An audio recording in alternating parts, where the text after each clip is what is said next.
बिहार विधानसभा चुनाव के रुझान में एनडीए और महागठबंधन के बीच कांटे की टक्कर, दोनों दल 100 के पार। राघोपुर सीट पर तेजस्वी यादव आगे, महागठबंधन के सीएम प्रत्याशी हैं तेजस्वी। तेज प्रताप ने रुझानों पर जताई खुशी, ट्वीट कर लिखा, तेजस्वी भव बिहार।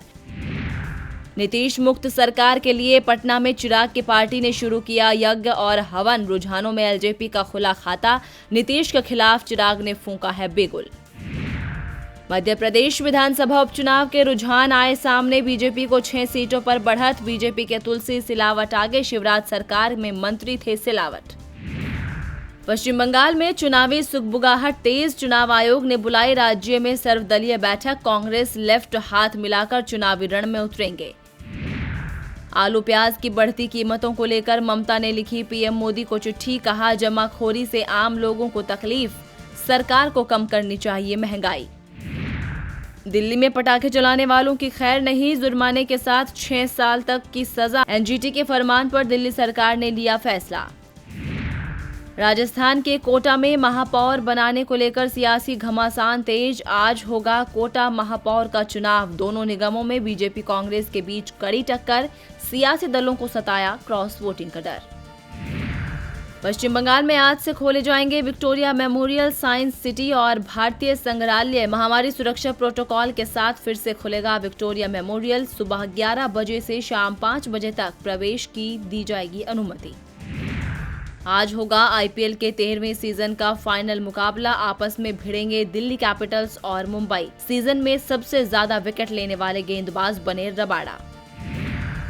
अमेरिका के राष्ट्रपति पद का चुनाव जीतने के बाद जो बाइडेन ने लिया बड़ा फैसला, भारतीय मूल के विवेक मूर्ति को बनाया कोविड-19 टास्क फोर्स का सह अध्यक्ष। डॉक्टर मूर्ति अमेरिका के सर्जन जनरल रह चुके हैं।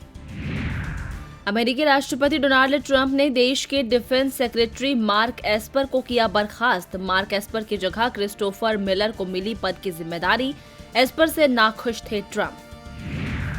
चीन ने अमेरिकी राष्ट्रपति चुनाव के विजेता के तौर पर डेमोक्रेटिक पार्टी के जो बाइडेन को बधाई देने से किया इनकार, कहा अमेरिकी चुनाव के नतीजों का निर्धारण होना अभी भी बाकी है।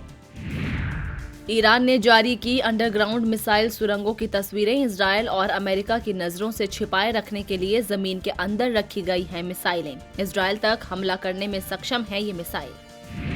पाकिस्तान के प्रधानमंत्री और संयुक्त राष्ट्र समर्थित संस्था यूएन वॉच के बीच जुबानी जंग तेज, इमरान खान ने ईशनिंदा पर किया ट्वीट, यूएन वॉच बोला यूएनएचआरसी में रहने लायक नहीं पाकिस्तान। एयर इंडिया एक्सप्रेस को मिला नया सीईओ, आलोक सिंह ने संभाला एयर इंडिया एक्सप्रेस के मुख्य कार्यकारी अधिकारी का पदभार। 8 से 11 दिसंबर के बीच होगा इंडियन मोबाइल कांग्रेस का वर्चुअल आयोजन, कार्यक्रम में 50 से ज्यादा देश लेंगे हिस्सा। अब तक 3 बार किया जा चुका है टेक्नोलॉजी के इस बड़े इवेंट का आयोजन। नेशनल ग्रीन ट्रिब्यूनल के फैसले के बाद तमिलनाडु के पटाखा उद्योग को लगा झटका, लाखों लोगों के रोजगार पर पड़ सकता है असर। एनजीटी ने देश भर में 9 नवंबर रात 12 बजे से 30 नवंबर आधी रात तक सभी प्रकार के पटाखों की बिक्री और इस्तेमाल पर लगाया है बैन। कुछ दिन की राहत के बाद एक बार फिर अंडे के दाम में तेजी शुरू, 2 हफ्ते में 20% बढ़े दाम। नवरात्र और दशहरे के बाद से गिरने लगे थे अंडे के दाम, 440 रुपए के भाव तक आ गया था अंडा। और हफ्ते के दूसरे कारोबारी दिन बढ़त के साथ खुला शेयर बाजार, सेंसेक्स 79 अंक की बढ़त पर 42,676 और निफ्टी 19 अंक की बढ़त पर 12,480 पर कर रहा है कारोबार।